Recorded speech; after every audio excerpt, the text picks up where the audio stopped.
Onhan täällä hyvät tilat meillä.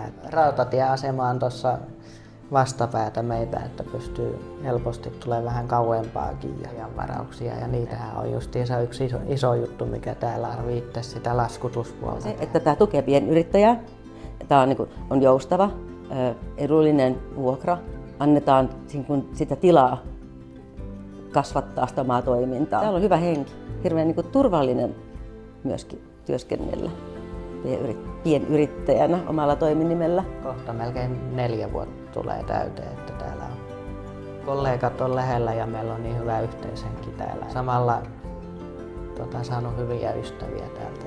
Että ei tunnu ollenkaan siltä, että meni yksin töihin, että aina saa apua, jos tarvii sitä.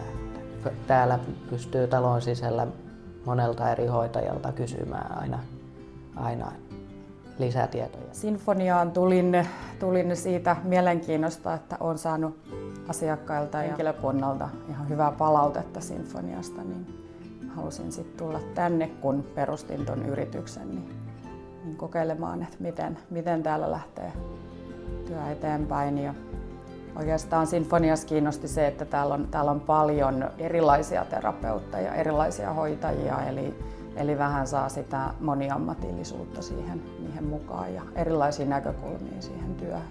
Joo, kyllä mä tosi paljon suosittelen. Tämä on ollut paras paikka tähän mennessä, missä on ollut.